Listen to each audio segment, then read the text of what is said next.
इस वाले चैप्टर में हम लोग देखेंगे जियोमॉर्फोलॉजी और लैंडफॉर्म के बारे में। भू आकृतिक प्रक्रियाएं, पृथ्वी के विन्यास में परिवर्तन। या तो पृथ्वी में कुछ निर्माण होगा या क्षरण होगा। तो निर्माण होगा वो होगा एंडोजेनिक फोर्स के कारण, और जो अगर क्षरण होगा, पतन होगा, तो वो होगा एक्सोजेनिक फोर्स के कारण। अंतर्जात बल एंडोजेनिक फोर्स, बहिर्जात बल एक्सोजेनिक फोर्स। हिमालय में लगातार वृद्धि हो रही है क्योंकि यहाँ पे जो अंतर्जात बल है वो ज़्यादा प्रभावी है बहिर्जात बल की अपेक्षा। अरावली में लगातार कमी हो रही है क्योंकि यह जो बहिर्जात बल है वो अंतर्जात बल की अपेक्षा ज़्यादा प्रभावी है। अंतर्जात बल क्या होते हैं? मुख्य रूप से भूमि का निर्माण करने वाला बल अंतर्जात बल कहलाता है। ऊर्जा रेडियो एक्टिविटी के मौलिक ऊष्मा प्राइमोर्डियल हीट। ये डायस्ट्रॉफिज्म पटल विरूपण क्या होता है? पृथ्वी की पपड़ी के हिस्सों को हिलाने, ऊपर उठाने या निर्माण करने वाली सभी प्रक्रिया जो पृथ्वी की पपड़ी को ऊपर उठा देती हैं वो सारी प्रक्रियाएं डायस्ट्रॉफिज्म कहलाती हैं। ओरोजेनिक क्या होते हैं? पर्वतों के निर्माण को ओरोजेनिक बोलते हैं। पृथ्वी की पपड़ी के बड़े हिस्से का उत्थान या विरूपण एपेरोजेनिक कहलाता है। पृथ्वी की सतह का हिलना भूकंप अर्थक्वेक कहलाता है। प्लेट विवर्तनिक। जियोमॉर्फोलॉजी डिअंडेशनल प्रोसेस के कारण होता है ये। Weathering, mass movement, erosion. इसके लिए जो फोर्स है रिस्पॉन्सिबल, ग्रेविटेशनल फोर्स है, मॉलिकुलर स्ट्रेस है और केमिकल एक्शन है, ये वेदरिंग के लिए जिम्मेदार है। मास मूवमेंट के लिए ग्रेविटेशनल फोर्स और इरोजन ट्रांसपोर्टेशन के लिए काइनेटिक एनर्जी रिस्पॉन्सिबल फैक्टर है। बहिर्जात बल क्या होते हैं? पृथ्वी की सतह पर कार्य करने वाला बल बल कहलाता है। बहिर्जनिक भू आकृतिक प्रक्रियाओं से आशय उन सभी प्रक्रियाओं से हैं जो धरातल पर बाह्य रूप से क्रियाशील होकर परिवर्तन लाते हैं। पृथ्वी की राहत विशेषताओं को तोड़ना, घिसना, अनाच्छादन, डिनंडेशन बहिर्जात बल के कारण होता है। बहिर्जात एजेंट कौन कौन से हैं? बहता पानी है, हवा है, भूजल है, लहरें हैं। सभी बहिर्जात प्रक्रियाओं बलों के लिए ऊर्जा का परम स्रोत सूर्य है। अपक्षय वेदरिंग क्या होता है? वह प्रक्रिया जिसके द्वारा पृथ्वी की सतह पर मौजूद चट्टानों में टूट फूट होती है उसको अपरदन अपक्षय कहते हैं। ये एक इन सितु प्रक्रिया है। अपक्षय के प्रकार एक होता है केमिकल रासायनिक अपक्षय, फिजिकल भौतिक अपक्षय, मैकेनिकल बोलते हैं इसको, जैविक अपक्षय। 3 प्रकार के होते हैं। रासायनिक अपक्षय रासायनिक प्रतिक्रियाओं के कारण चट्टानों के निर्माण सामग्री आदि का क्षरण या विघटन रासायनिक अपक्षय कहलाता है।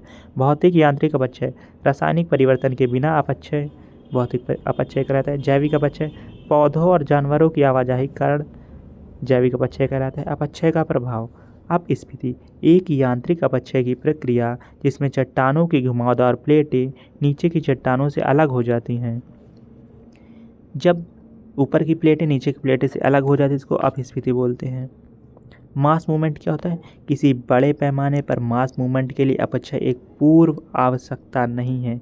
मास मूवमेंट किसी बड़े से मास का, पत्थर का मूवमेंट कर जाना, मीन्स ऊपर से किसी पहाड़ से टूट के नीचे आ जाना, भूस्खलन वगैरह, ये सब मास मूवमेंट के एग्जांपल है। मास मूवमेंट किस कारण से होता है? ग्रेविटी के कारण होता है। जैसे हिमस्खलन हो गया, भूस्खलन हो गया, मैडा फ्लो हो गया, अर्थ फ्लो हो गया, सॉलिफैक्शन हो गया, ये सब मास मूवमेंट कहलाते हैं।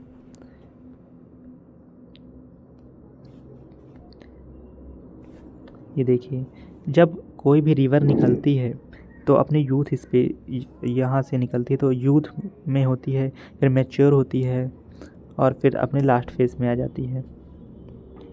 तो जब युवा अवस्था में नदी होती है तो बहुत तेज़ी से बहती है और बहुत ज़्यादा आपर्दन करती हुई आगे बढ़ती है। और फिर जब ये ट्रांजिशनल जोन में आती है, मीन्स थोड़ी सी मैच्योर हो जाती है, संक्रमण क्षेत्र में आती है, फिर इसके तो यहाँ निक्षेपण करती है।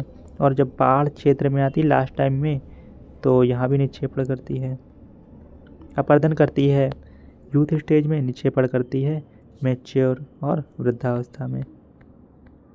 लैंड फॉर्म्स अपर्दनात्मक भू आकृतियाँ कटाव के कारण, निक्षेपण भू आकृतियाँ जमाव के कारण। निक्षेपण क्या होता है? अब कोई भी रिवर फ्लो हो रही है, वो अपने साथ जो भी लेकर आई, जब लास्ट में उसमें क्षमता बहुत कम हो जाती है तो सारा जो कुछ भी लेकर आई वो किसी एक जगह जमा कर देती है, उसको बोलते हैं निक्षेपण। और जो कहीं से बहते हुए आ रही चट्टानों को तोड़ते हुए अपने साथ लेके आ रहे थे उसको अपर्दन बोलते हैं। नदियों द्वारा बनाई गई भू आकृतियाँ, ग्लेशियर द्वारा बनाई गई भू आकृतियाँ, भूजल द्वारा बनाई गई आकृतियाँ, समुद्र द्वारा और हवाओं द्वारा बनाई गई भू आकृतियाँ पढ़ेंगे हम लोग। नदियों द्वारा कौन कौन सी आकृतियाँ बनाई जाती हैं? जब नदी यूथ स्टेज में होती है, मैच्योर में होती है, ओल्ड में होती है। यूथ स्टेज में नदी बनाती है वी आकार की घाटी, गॉर्ज बनाती है, कैनियन बनाती है। मैच्योर स्टेज, जब ये मैच्योर होती है तो कुछ ऐसे ऐसे रिवर फ्लो होती है, इसको मेंडर करना बोलते हैं। घूमते हुए बहना, घुमावदार। ओल्ड स्टेज में आती है तो मेंडर करती है। ऑक्सबो झील का निर्माण, ऑक्सबो झील क्या होती है? कोई नदी फ्लो हो रही है ऐसे ऐसे ऐसे, कुछ टाइम बाद वो क्या होगी, जैसे यहाँ से गई अब ये वाला एरिया को छोड़ देगी, ऐसे घूम के ना जाके कुछ टाइम बाद सीधे ऐसे चली जाएगी, इस वाले एरिया को तोड़ देगी, तो यहाँ पर एक झील बन जाएगी जिसको ऑक्सबो झील बोलेंगे। तटबंध, लेविस, बाढ़ का मैदान, फ्लड प्लेन, डेल्टा, सब ओल्ड स्टेज में बनाती है। अपरदनात्मक, इरोजनल फैक्टर, वी आकार घाटी, गॉर्ज, कैनियन, झरना, गड्ढे और प्लंज, रिवर टेरेस, ये सब अपरदनात्मक फैक्टर के कारण बनते हैं। निक्षेपण से क्या क्या बनता है? बाढ़ का मैदान, डेल्टा, ऑक्सबो झील, मिएंडर, एलुवियल फेंस। उत्कीर्णित विसर्प, एक घुमावदार नदी घाटी जिसने अपने तल को आधार स्तर के उत्थान या निम्नीकरण के कारण आधारशिला में काट दिया हो, उत्कीर्णित विसर्प कहलाता है ये। ऑक्सबो झील उत्कीर्णित विसर्प। लैंडफॉर्म क्रिएटेड बाय रिवर, ये दिखाए गए हैं। ग्लेशियर द्वारा बनाई गई भू आकृतियाँ, कौन कौन सी भू आकृतियाँ बनाई जाती हैं ग्लेशियर द्वारा? Cirque, ridge, aretes, horn, hanging valley, glacial valleys. ये लैंडफॉर्म बनाए गए, ये बहुत ज़्यादा इंपॉर्टेंट नहीं है, बहुत रेयर चांसेस से पूछा जाए। निक्षेपण से बनता है मोरेन, एस्केरिज, ड्रम लाइन्स, आउटवाश प्लेन्स। भूजल द्वारा बनाई गई भू आकृतियाँ, इसको कास्ट टोपोग्राफी बोलते हैं। अपरदनात्मक से बनती हैं तालाब, सिंकहोल, डोलाइन, लेपिस, वेवल्स। निक्षेपण से स्टैक्टाइट, स्टैल्कमाइट, पिलर्स। कास्ट स्थलाकृति भूजल, भूमध्य सागर के कास्ट क्षेत्र में पाया जाता है जहाँ चट्टानें चूना, पत्थर और डोलोमाइट से बनी होती है। भारत में मुख्यतः दक्षिण भारत में पाया जाता है कास्ट टोपोग्राफी। ये क्या होता है? जो लटकी हुई है इसको स्टैलेक्टाइट बोलते हैं, और ये सीधा खड़ा इसको पिलर बोलेंगे, और ये जो नीचे गिर गए इसको स्टैलेमाइट बोलेंगे।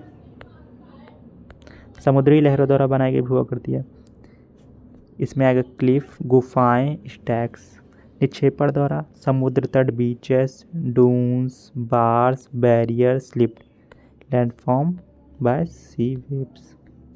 गुफा क्या होती है? जैसे ये है तो यहाँ की मिट्टी कट जाएगी, कुछ टाइम बाद होल हो जाएगा, उसको गुफा बोलेंगे। सी स्टैक, सैंड स्प्लिट, कुछ ऐसी आकृति। हवा द्वारा बनाई गई भू आकृतियाँ, अपरदनात्मक कारण बनता है पेडी प्लेन, और पानी के द्वारा बनता है पेनी प्लेन, प्लेस, मशरूम, चट्टान, पेडेस्ट्रियल रॉक। निक्षेपण से बने गए हैं सैंड ड्यून्स, बालू के टीले, इनको बरखान बोलते हैं, barchan. Landform created by wind, ये है बरखान।